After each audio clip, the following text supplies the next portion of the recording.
Hello everyone, welcome to Mission Academy. जैसा कि आप जानते हैं, मेरा नाम पीयूष गुप्ता है और आज मैं आपके सामने लेकर के आया हूँ इलेक्ट्रोकेमिस्ट्री का पार्ट नंबर 3। इससे पहले अपन 2 पार्ट पढ़ चुके हैं, जिसमें मैंने आपको फिर इलेक्ट्रोकेमिस्ट्री का इंट्रोडक्शन दिया था, इलेक्ट्रोलाइटिक सेल क्या होता है वो दिया था, और फिर आपको फैराडेज लॉ फर्स्ट लॉ करवाया था मैंने आपको, और उसके कुछ न्यूमेरिकल्स बताए थे। तो शायद आपको लग रहा होगा कि आज मैं आपको फैराडेज सेकंड लॉ पढ़ाऊंगा, लेकिन ऐसा नहीं है। आज भी मैं आपको फैराडेज फर्स्ट लॉ के कुछ और न्यूमेरिकल कराने वाला हूं, क्योंकि जब तक आप न्यूमेरिकल ज़्यादा नहीं करोगे तब तक डाउट क्लियर नहीं होंगे। ठीक है, तो चलिए वीडियो को स्टार्ट करते हैं। तो सबसे पहले हमारे पास न्यूमेरिकल आता है, calculate the amount of charge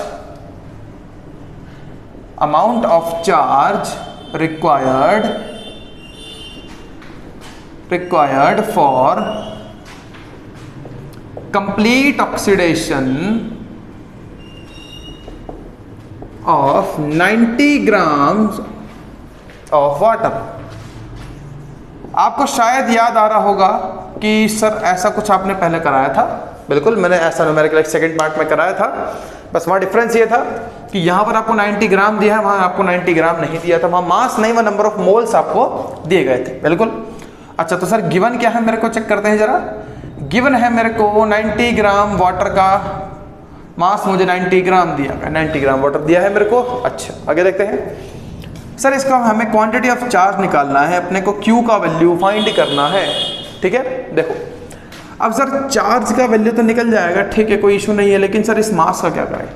तो जैसे कि लास्ट वीडियो में मैंने आपको बताया था कि हम नंबर ऑफ मोल्स से मैंने चार्ज निकाला था, नंबर ऑफ मोल्स की मदद से, है ना। तो एक काम करते हैं ना, ये नंबर ऑफ मोल्स फाइंड कर लेते हैं, क्या इशू है। नंबर ऑफ मोल्स का फॉर्मूला हम जानते हैं sir, mass divided by molar mass होता है ना। अच्छा, अब वाटर का मोलर मास क्या होता है चेक करते हैं। हाइड्रोजन का 1 होता है, इंटू 2 कर दिया क्योंकि दो प्रेजेंट है। अच्छा, प्लस इन दोनों के बीच में प्लस आएगा। ऑक्सीजन का 16 होता है, बन गया 18 ग्राम पर मोल। इसकी यूनिट होती है मोलर मास की 18 ग्राम पर मोल। ठीक है, अच्छा, तो सर नंबर ऑफ मोल्स क्या आएगा, चलिए चेक करते हैं। मास कितना है मेरे पास 90, और मेरे पास मोलर मास कितना आ गया 18, काटो, नंबर ऑफ मोल्स आ गए 5, तो मेरे पास 5 मोल्स आ गए। अब ये क्वेश्चन और पार्ट सेकंड में कराया गया क्वेश्चन में कोई डिफरेंस नहीं है, सिर्फ डिफरेंस इतना सा है कि वहां नंबर ऑफ मोल्स आपको 2 दिए गए थे, लेकिन ये नंबर ऑफ मोल्स आपको 5 दिए गए हैं। बस ये छोटा सा डिफरेंस आपको इसमें देखने मिलेगा। तो आप इसका आंसर खुद निकालेंगे सेकंड पार्ट को देख करके। अगर आप इस लेक्चर को पहली बार देख रहे हैं तो इससे पहले मैंने आप 2 लेक्चर अपलोड कर दिए हैं, पहले आप उन्हें देखिए, बिना उन्हें देखे आपको ये क्लियर नहीं होगा। ठीक है, तो इसका आंसर आप लोग खुद निकालेंगे कि सर n की वैल्यू अगर 5 है तो आंसर इसका क्या आना चाहिए। ठीक है, तो चलिए बढ़ते हैं अपने अगले न्यूमेरिकल की तरफ। ठीक है, तो जितना ज्यादा न्यूमेरिकल प्रैक्टिस करोगे, जितना ज्यादा मेहनत करोगे, उतना ही आपको कॉन्फिडेंस आएगा और उतना ही ज्यादा आपको टॉपिक क्लियर होगा। ठीक है, चलिए second, how many electrons will flow through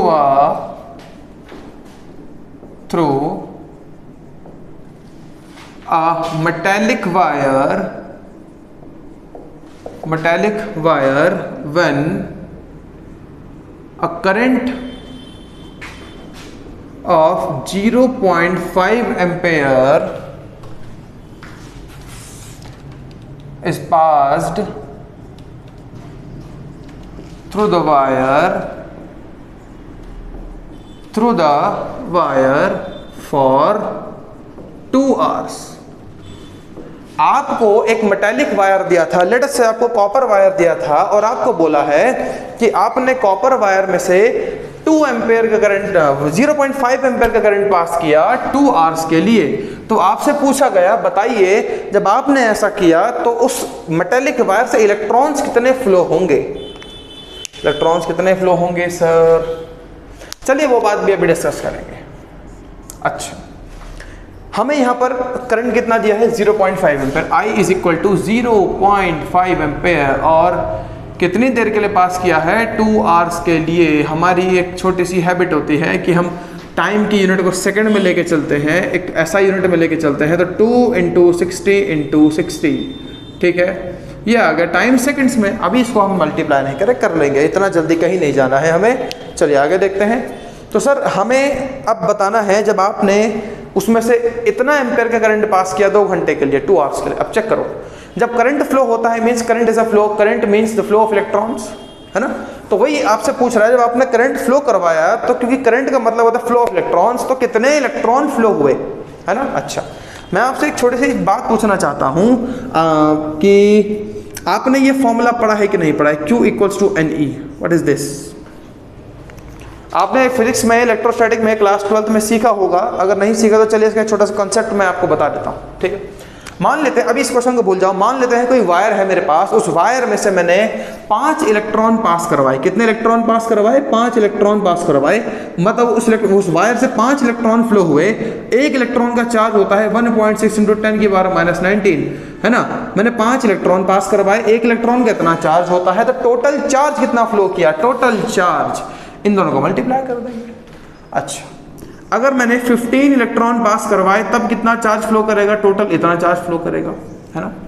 अब यहां पर मुझे नंबर ऑफ इलेक्ट्रॉन तो पता ही नहीं है, तो नंबर ऑफ इलेक्ट्रॉन को माना है मैंने n, नंबर ऑफ इलेक्ट्रॉन्स, ठीक है, कि मैंने n इलेक्ट्रॉन्स को पास करवाया, ठीक है। एक इलेक्ट्रॉन का चार्ज होता है e, जब मैंने n इलेक्ट्रॉन को पास करवाया और एक इलेक्ट्रॉन का चार्ज होता है e, जिसकी वैल्यू ये होती है, तो टोटल चार्ज कितना फ्लो करेगा, टोटल चार्ज कितना फ्लो करेगा, इतना फ्लो करेगा। तो यहां पर मैंने q को क्या माना है, टोटल चार्ज, क्या माना है, टोटल चार्ज, और e का वैल्यू क्या है, 1.6 × 10⁻⁻19 कूलम। बिल्कुल यही कॉन्सेप्ट तो लगाया मैंने।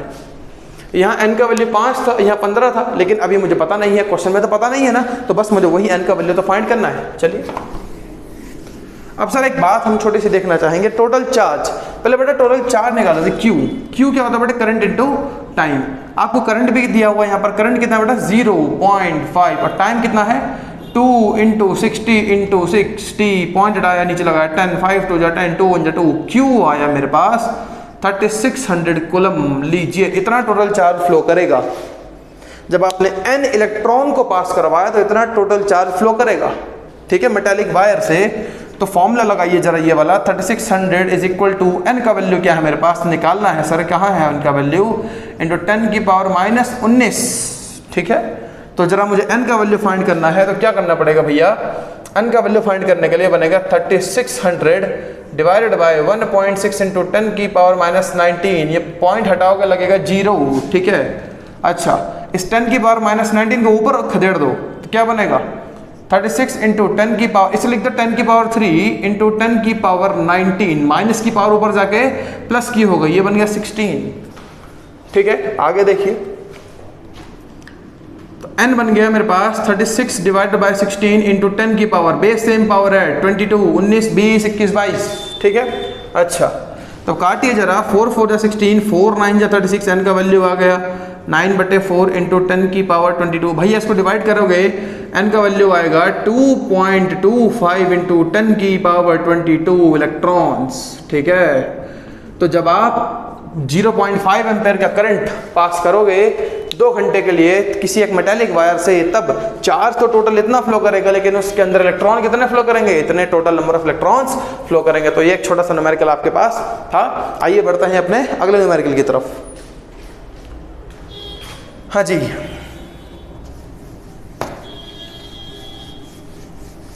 ये 12th में आपको फॉर्मूला पढ़ाया गया होगा फिजिक्स में, Q इक्वल्स टू NE वाला होता है, ठीक है। इलेक्ट्रोस्टैटिक में आपने पढ़ा होगा, इसको स्टार्टिंग में ही दिया जाता है फॉर्मूला, ठीक। अच्छा, आइए अभी देखते हैं जरा न्यूमेरिकल नंबर 3, ठीक है। आइए, न्यूमेरिकल 3 सर क्या कहता है,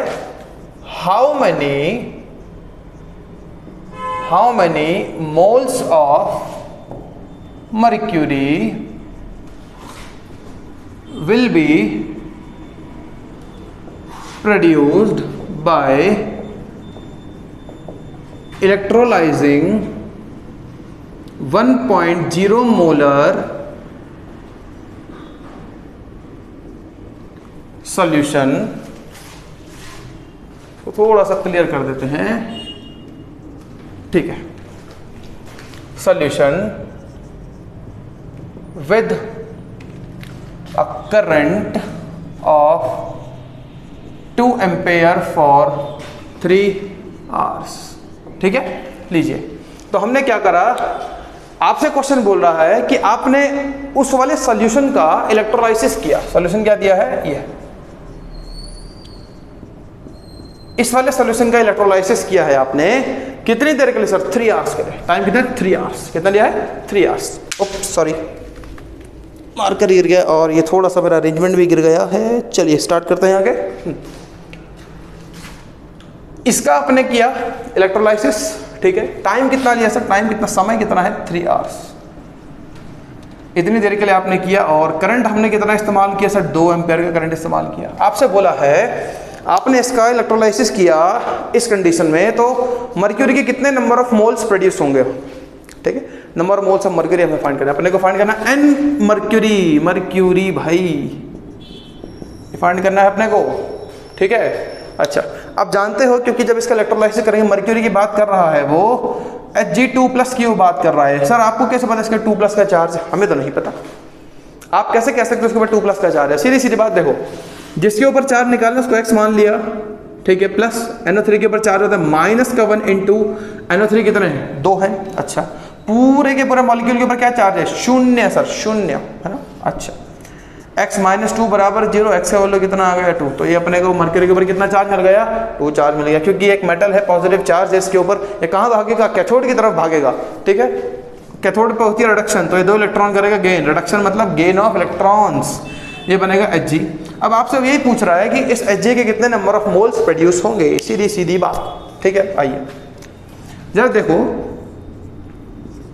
2 moles of electrons, 2 moles of electrons produces 1 mole of mercury। 2 mole electron से मुझे 1 मोल मर्क्यूरी मिल रहा है। आप देख सकते हो, मैंने सेकंड लेक्चर में ऐसा करा चुका हूं मैं आपको, है ना। 2 मोल इलेक्ट्रॉन के चार्ज को क्या लिखते हैं, 2f, या फिर मैं लिख सकता हूं 2 × 96500 coulomb of charge produces 1 mole of Hg। 1 mole Hg मुझे मिलता है ना। यूनिटर मेथड पे आ जाओ, इतना मोल चार्ज पास कराने पर मुझे 1 मोल मर्क्यूरी मिलता है, तो इतना चार्ज पास कराने पर मुझे, अच्छा ठीक है, ठीक है। अब एक चीज और ध्यान दो, आपने ये इतना कंडीशन आपने निकाल दी, ठीक है। अच्छा, अब जब ये आप फेरेडेज फर्स्ट लॉ के न्यूमेरिकल करो तो एक चीज ध्यान रखना, जब भी आपको टाइम और करंट दिया जाए तो आप इसकी मतलब है चार्ज को फाइंड करेंगे। पार्ट सेकंड के न्यूमेरिकल अभी मैंने ऐसे ही किया था, यार चार्ज फाइंड करके देखते सर क्या मिलेगा हमें, ठीक है। अच्छा, तो सर चार्ज होता है current into time, I into T, ठीक है। चार्ज हो गया, करंट कितना है, 2 × 3 × 60 × 60। टाइम को मैंने किस में बदल दिया, सेकंड में बदल दिया। अगर टाइम आवर्स में दिया है तो सेकंड में, देखिए पहले मैंने बदला इसको मिनट में, 60 से मल्टीप्लाई किया, ठीक है। और मैंने फिर इसको बदला मिनट में, तो बन गया सेकंड। कितना बन गया, सेकंड बन गया, ठीक है। आप इसको मल्टीप्लाई करेंगे, आपको मिलेगा 216 कूलम, इतना चार्ज मिलेगा। कहने का मतलब है जब आपने इतना करंट पास कराया इतने देर के लिए, तो इतना चार्ज फ्लो हुआ। तो चाहे आप ऐसे कह दो चाहे ऐसे कह दो, बात एक ही है ना। तो चार्ज तो इतना फ्लो हुआ ना, तो चाहे आप बात को ऐसे कह दो चाहे ऐसे कहो, बात तो एक ही है ना। बढ़ते हैं आगे। अच्छा, इतना कूलम चार्ज पास कराने पर 1 मोल मर्क्यूरी हमें मिल रहा है, ठीक है। तो 1 कूलम चार्ज पास कराने पर कितना मोल मर्क्यूरी मिलेगा, तो 1 coulomb of charge produces 1/2 × 96500 mole of mercury, moles of mercury, ठीक है।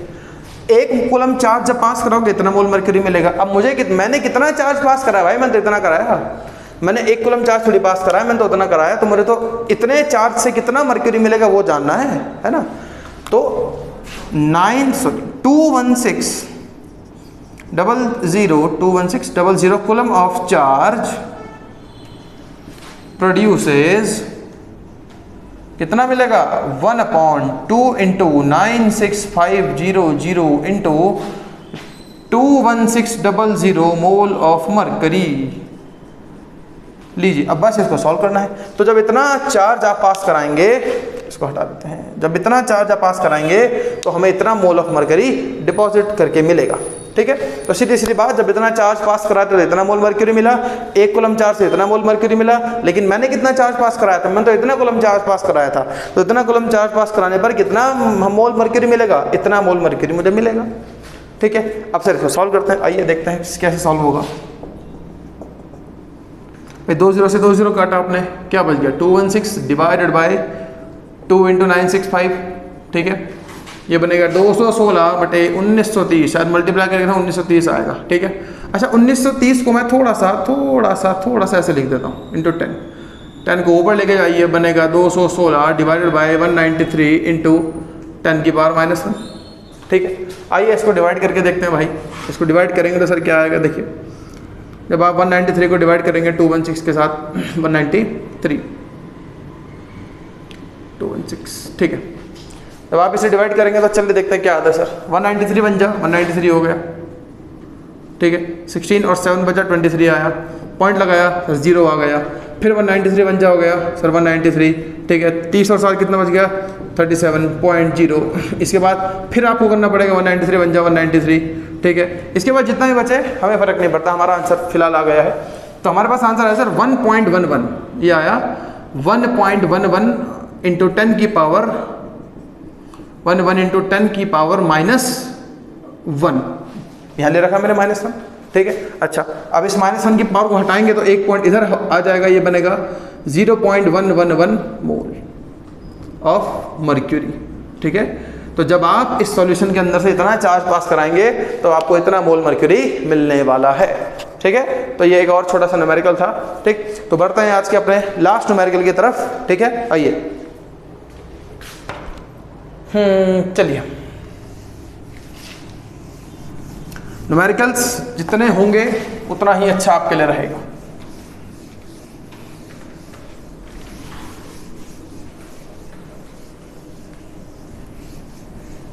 हाँ जी, तो आखिरी न्यूमेरिकल आता है अपने इस लेक्चर का,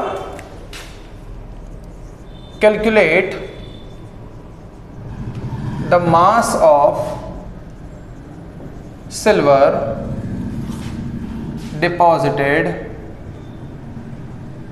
at cathode when a current of 2 ampere is passed through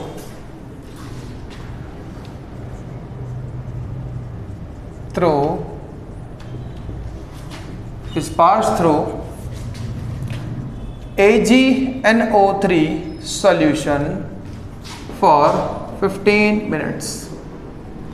कहने का मतलब है आपने सिल्वर नाइट्रेट के सॉल्यूशन में से इतना देर के लिए 2 एम्पीयर का करंट पास किया, मतलब आपने सीधा सीधा सिल्वर नाइट्रेट का इलेक्ट्रोलाइसिस किया है AgNO3। इसके ऊपर चार्ज होता है -1, तो Ag के ऊपर आ गया +1 का। ठीक है। अच्छा, क्योंकि इसके ऊपर चार्ज +1 का है तो चेक करो Ag जो है ये कहाँ भागेगा, चेक करो ये कहाँ जाएगा, ये पॉजिटिव है तो कैथोड पे जाएगा ना, वो तो क्वेश्चन भी कह रहा है कैथोड पे जाएगा। अच्छा, कैथोड पे रिडक्शन होती है, रिडक्शन मतलब gain of electron, electron gain करेगा, ये बन जाएगा Ag, कितना बन जाएगा Ag। और जब भी आपको करंट और टाइम दिया हो तो आप सीधा सीधा यहाँ पर चार्ज निकालने की कोशिश सबसे पहले करेंगे। तो charge current into time, charge current क्या है बेटा चेक करते हैं जरा, what is current 2 into what is time 15, मुझे किस में चाहिए सर सेकंड में चाहिए, तो कर दिया इंटू 60। ठीक है। अच्छा 15 टू जा 30, तो 30 इंटू 60, 6 3 जा 18, 1800 मेरे पास कूलम चार्ज आ रहा है। ठीक है। अच्छा हमें क्या निकालना है, कितना मर्क्यूरी डिपॉजिट होगा। ठीक है, आइए चेक कर लो जरा। 1 mole of electrons produces 1 mole of mercury, sorry 1 mole of silver, mercury पिछले वाले क्वेश्चन में था, at cathode produces 1 mole of silver at cathode. बिल्कुल सिल्वर नाइट्रेट हमें दिया गया है। 1 मोल इलेक्ट्रॉन पे चार्ज कितना होता है 1F, या फिर 96500 coulomb of charge produces 1 mole mercury का मास होता है 108 ग्राम। कितना होता है 108 gram of silver at cathode. ठीक है, सिल्वर का मास होता है 108, तो 1 मोल सिल्वर का मास कितना हुआ 108 ग्राम्स। ठीक है, ये 11th क्लास में मोल कंसेप्ट में पढ़ाया गया होगा आप लोगों को। ठीक है, आप 12th क्लास में हो तो इतने बेसिक चीज़ तो आपको आनी ही चाहिए कि जो 1 मोल सिल्वर का मास होता है 108 ग्राम्स। आगे देखो, इतना कूलम चार्ज पास कराने पर मुझे इतना ग्राम सिल्वर मिलता है। तो 1 कूलम चार्ज पास कराने पर कितना सिल्वर मिलेगा, 1 coulomb of charge produces, unitary method लगाओ, 108 अपॉन 96500 ग्राम ऑफ सिल्वर। किधर, एट कैथोड बोल रहा है वो। ठीक है, कैथोड। ठीक है, तो आगे देखो, 1 कूलम चार्ज पास कराने पर इतना ग्राम सिल्वर मिल रहा है, तो मैंने कितना चार्ज पास कराया 1800 कूलम पास कराया है ना। सो 1800 coulomb of charge produces 108 divided by 96500 into 1800 gram of silver at cathode. लीजिए, क्वेश्चन खत्म हो गया, बस अब इसे सॉल्व करने का है थोड़ा सा। ठीक है, आइए सॉल्व भी करके देख सकते, सॉल्व करने में क्या दिक्कत है ना। ये आपके पास कैंसिल हुआ, ये आ गया, ये कैंसिल हो गया। ठीक है, अभी अपने को डिवाइड करना है 108 को 18 से डिवाइड करते हैं। चलिए इसको सॉल्व करने के लिए अपन इधर कर लेते हैं। ठीक है, 108 को 18 से मल्टीप्लाई करते हैं जरा। 8 8 जा 64 बचा 6 8 बन जाए 8। ठीक है, 1 8 जा 8 1 0 जा 0 1 1 जा 1 4 8 और 6 14 1 और 8 और 1 9 1944 आया। कितना भैया 1944 डिवाइड बाय 965। ठीक है, ये आपके पास आया 1944 डिवाइडेड बाय 965, और आप जब इसे डिवाइड करोगे आपके पास आना चाहिए 2.041 ग्राम। इतना आपके पास आना चाहिए ऑफ सिल्वर एट कैथोड। ठीक है, जब आप इसे डिवाइड करेंगे आपके पास करीब इतना आंसर आना चाहिए। तो ये है हमारे पास न्यूमेरिकल, और इसका आंसर इतना आता है हमारे पास। ठीक है, अच्छा तो भैया ये थे आज का लेक्चर, और इस लेक्चर में मैंने आपको फैराडेज फर्स्ट लॉ से रिलेटेड कुछ न्यूमेरिकल कराए। ठीक है, अगर आपके पास कुछ न्यूमेरिकल हैं, आपको कोई डाउट हो तो आप कमेंट करके जरूर बताएं। ठीक है, ये न्यूमेरिकल आपको कैसे लगे, समझ आए कि नहीं आए, ये बात मुझे पक्का क्लियर करें। ठीक है, और अगर आपके पास कोई न्यूमेरिकल हो तो ज़रूर कमेंट करके बताएं। तब तक घर पर रहिए, पढ़ते रहिए।